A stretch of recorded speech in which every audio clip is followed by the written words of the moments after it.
हिंदू धर्म और बौद्ध धर्म में धार्मिक शास्त्रों में गुरु पूर्णिमा के उत्सव को न केवल महत्वपूर्ण माना गया है बल्कि पवित्र भी माना जाता है। सदियों पुरानी संस्कृतियों में गुरु को जीवन का सबसे महत्वपूर्ण हिस्सा माना गया है और इसलिए समाज व उसकी निर्माण प्रक्रिया में गुरु एक अभिन्न अंग है।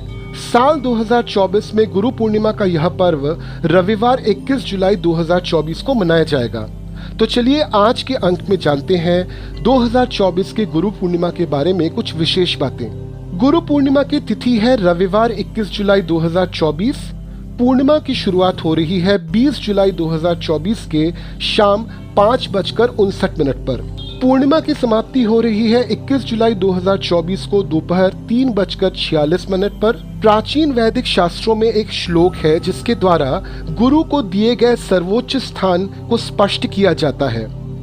गुरु ब्रह्मा गुरु विष्णु गुरु देवो महेश्वरा गुरु साक्षात परम ब्रह्म तस्मै श्री गुरुवे नमः। अर्थात हे गुरु, आप देवताओं के समान हैं, आप भगवान ब्रह्मा हैं, आप भगवान विष्णु हैं और आप ही भगवान शिव हैं। आप देवताओं के देवता हैं। हे गुरुवर, आप सर्वोच्च प्राणी हैं। मैं नतमस्तक होकर आपको नमन करता हूँ। ऐसा माना जाता है कि गुरु वेद व्यास ने सभी 4 वेदों को लिखा था जो भगवान ब्रह्मा द्वारा पढ़े गए थे और इस दुनिया में हर व्यक्ति उस काम के लिए कर्ज में है जो संत व्यास ने किया था। उन्होंने कई पुराण भी लिखे और उसी समय से एक दिन गुरुओं को समर्पित किया जाता है और इस दिन को गुरु पूर्णिमा कहा जाता है। पूर्णिमा शब्द का प्रयोग इसलिए किया जाता है क्योंकि इस दिन पूर्णिमा होती है। अतीत और आज के दुनिया में भी इसका गहरा महत्व है। चूंकि यह दिन गुरुओं को समर्पित है, जाति आदि के बावजूद लोग अपने गुरुओं को उनके द्वारा दिए गए ज्ञान के लिए धन्यवाद देते हुए प्रार्थना करते हैं। तो चलिए अब जान लेते हैं कि गुरु पूर्णिमा के दिन हमको क्या करना चाहिए। गुरु पूर्णिमा के दिन आप अपने गुरु से मिलें और उनका आशीर्वाद अवश्य ग्रहण करें। वैदिक शास्त्रों के अनुसार श्री आदि शंकराचार्य को जगत गुरु माना जाता है, तो इसलिए उनकी पूजा भी कर सकते हैं आप इस दिन। गुरुओं के गुरु गुरु दत्तात्रेय की भी पूजा इस दिन करनी चाहिए।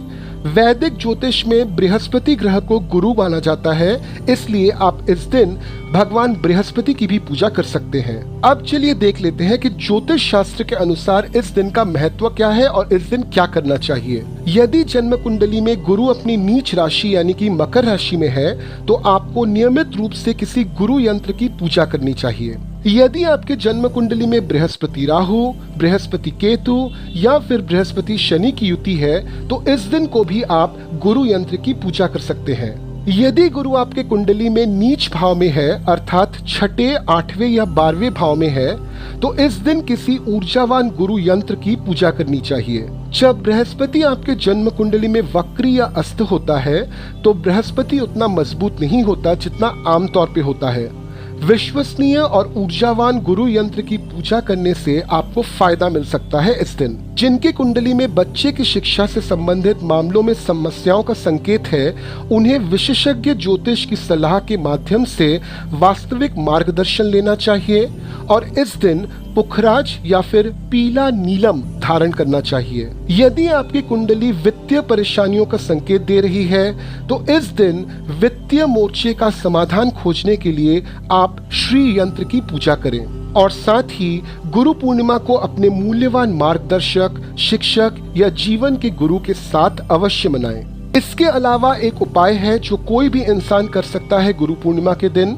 एक चौकोर सफेद कागज का टुकड़ा लीजिए, उसपे हल्दी से 33 यानी कि 33 यह नंबर लिख दीजिए।